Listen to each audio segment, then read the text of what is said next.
Bismillahirrahmanirrahim. Assalamualaikum warahmatullahi wabarakatuh. Waalaikumsalam warahmatullahi wabarakatuh. Yang kami hormati dan kami cintai Ibu Dr. Maslihatul Umami SPDI MA, yang kami hormati dan kami banggakan Bapak Agus Hermawan MA. Perkenalkan, nama saya Umi Kulsum SPDI. Mohon izin untuk mempresentasikan modul ajar 1 dalam ujian komprehensif yang dilaksanakan pada hari Selasa tanggal 23 Oktober tahun 2023 dengan tema menghadirkan sholat dalam kehidupan. Untuk modul ajar 1, nama penyusun saya sendiri, Sekolah SMP Negeri 1 Gondang, jenjang SMP fase D, kelas 7 semester gasal, mata pelajaran PAI. Untuk temanya menghadirkan sholat dalam kehidupan, alokasi waktu 2 JP kali 40 menit. Kemudian untuk kompetensi awal, peserta didik dapat menganalisis hakikat sholat, mencegah perbuatan keji dan mungkar, serta peserta didik dapat mempraktikkan tata cara pelaksanaan sholat wajib sesuai ketentuan syariat. Profil pelajar Pancasila yang pertama, beriman bertakwa kepada Tuhan Yang Maha Esa dan berakhlak mulia, mandiri dan bernalar kritis. Untuk sarana prasarana, laptop, LCD proyektor, speaker, handphone, spidol, sajadah, kemudian buku teks PAI dari Kemendikbud dan buku modul PAI dari MGMP PAI Kabupaten Sragen. Yang terakhir yaitu Al-Quran dan terjemah dari Kementerian Agama RI. Kemudian untuk metode pembelajaran, metode demonstrasi, tujuan pembelajarannya yang pertama, melalui metode demonstrasi, peserta didik dapat menganalisis kaifiah tata cara pelaksanaan sholat wajib sesuai ketentuan syariat dengan tepat. Untuk KKTP-nya, peserta didik dapat menguraikan dan dapat menganalisis kaifiah atau tata cara pelaksanaan sholat wajib sesuai ketentuan syariat dengan tepat. Kemudian tujuan pembelajarannya kedua, melalui metode demonstrasi, peserta didik dapat mempraktikkan tata cara pelaksanaan sholat wajib sesuai ketentuan syariat dengan benar. Kemudian untuk KKTP-nya, peserta didik dapat mempraktikkan tata cara pelaksanaan sholat wajib sesuai ketentuan syariat dengan benar. Tujuan pembelajaran yang terakhir, melalui metode demonstrasi, peserta didik dapat menerapkan sholat 5 waktu dalam kehidupan sehari-hari. Kemudian untuk KKTP-nya, peserta didik dapat menerapkan sholat 5 waktu dalam kehidupan sehari-hari dengan istiqomah. Untuk pemahaman bermakna dan pertanyaan pemantiknya sudah tercantum di sini. Untuk urutan kegiatan pembelajarannya, yang pertama kegiatan pendahuluan, yang pertama mengkondisikan kelas, kemudian memberikan motivasi kepada peserta didik tentang pentingnya sholat, melakukan apersepsi, menyampaikan tujuan pembelajaran, kemudian menyampaikan pentingnya kompetensi, dan tes diagnostik. Kemudian untuk kegiatan inti yang pertama orientasi, yaitu guru memberikan penjelasan tentang kaifiah atau tata cara pelaksanaan sholat. Selanjutnya peserta didik mengamati video tentang praktik pelaksanaan sholat. Yang kedua, menyaji. Guru memulai demonstrasi dengan menunjukkan secara visual gerakan dan bacaan sholat dari rukun yang pertama sampai rukun yang terakhir. Kemudian menyiapkan alat berupa sajadah. Yang keempat yaitu demonstrasi peserta didik, yaitu guru mengajak peserta didik untuk mempraktikkan sholat secara bersama-sama. Kemudian yang terakhir yaitu presentasi dari siswa berupa peserta didik mempraktikkan pelaksanaan sholat secara kelompok kecil di depan kelas.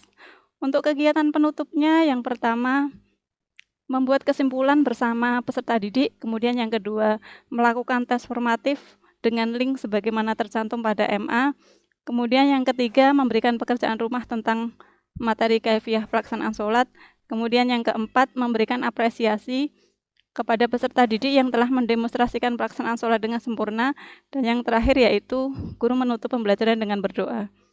Untuk refleksi peserta didik sebagaimana tertera di dalam MA, kemudian untuk asesmen berupa diagnostik non-kognitif dan kognitif, serta tes formatif. Formnya terlampir di MA, kemudian untuk refleksi guru, kegiatan remedi dan pengayaan, tercantum juga di MA. Glosariumnya data, metode demonstrasi, dan penilaian sikap. Untuk daftar pustakanya sudah tercantum, dan untuk lampirannya, lampiran 1 sampai lampiran 3 berupa LKPD, materi, kemudian KKTP, dan media pembelajaran yang digunakan. Demikian presentasi dari saya, mohon maaf atas segala kekurangan, mohon masukan dan bimbingannya dari Bapak dan Ibu dosen, terima kasih. Ya, baik Bu Umi ya. Ini terkait dengan metode demonstrasi ya. Tadi memakai metode demonstrasi, kemudian terkait materinya tadi praktik sholat ya.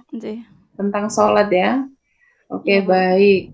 Nah, metode demonstrasi itu mengambil atau merujuk, mengadopsi dari teori pembelajaran apa, Mbak? Kalau menurut saya teori belajar behavioristik, Ibu. Karena di dalam metode demonstrasi nanti dengan belajar maka akan menghasilkan perubahan tingkah laku pada peserta didik. Begitu ya. Ini kan tentu dilaksanakan secara individu ya. Oke. Oke, ya. Oke, baik. Next. Terkait dengan inovasi apa yang kira-kira dipropos ya, yang ditawarkan dalam MA ini atau dalam pembelajaran yang akan dilaksanakan ke depan itu kira-kira apa, Mbak? Untuk media pembelajarannya saya membuat sendiri, Bu. Jadi nanti yang Apa ditampilkan itu? juga saya sendiri berupa video tentang tata cara pelaksanaan sholat. Oke, baik. Pertanyaan tentang hot sekarang, Mbak, coba disebutkan ada nggak di dalam MA ini yang menggambarkan muatan HOTS atau yang memberikan kesempatan kepada siswa atau motivasi siswa untuk berpikir kritis di bagian mana?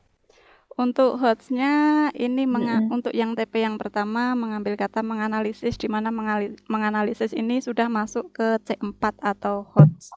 Oke, baik. HOTS itu apa? Our Other Thinking Skills. Oke, ya. Kalau untuk praktik kemarin saya juga sudah melihat sudah bagus ya, maksudnya untuk suasana pembelajaran sudah bisa creating atmosfer atau menciptakan atmosfer kelas yang bagus, aktif ya. Oke, baik, itu saja dari saya. Monggo Pak Agus untuk dilanjutkan ke sesi berikutnya. Ya, terima kasih Bu Dr. Umami. Ibu Umi Kulsum, silakan pilih antara surat An-Nas, Al-Kautsar, ataukah Al-Ikhlas yang mau dibaca. Al-Ikhlas, Bapak. Silakan, Al-Ikhlas. Tahu dulu. Ya. A'udzu billahi minasyaitonir rajim. Bismillahirrahmanirrahim. Qul huwallahu ahad. Allahus somad. Lam yalid wa lam yulad wa lam yakul lahu kufuwan ahad.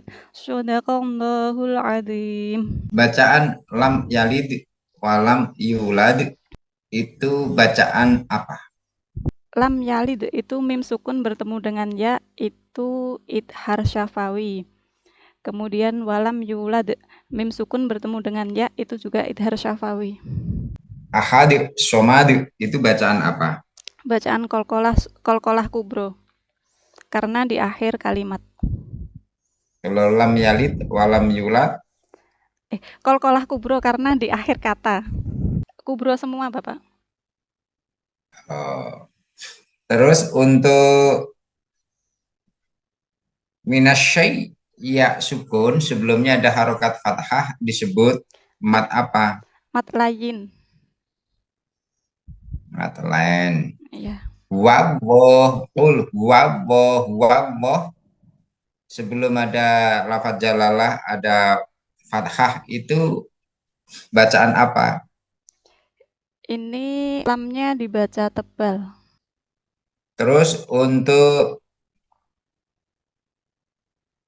alamin muslimun itu bacaan mat apa? Bacaan mat arid li sukun. Karena ada mat tabi'i di akhir kalimat.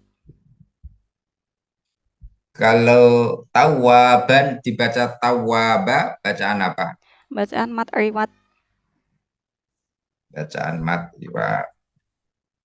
Silakan nanti ditulis surat Al-Ikhlas, terus kirim japri kepada saya, ya. Nggih, Bapak.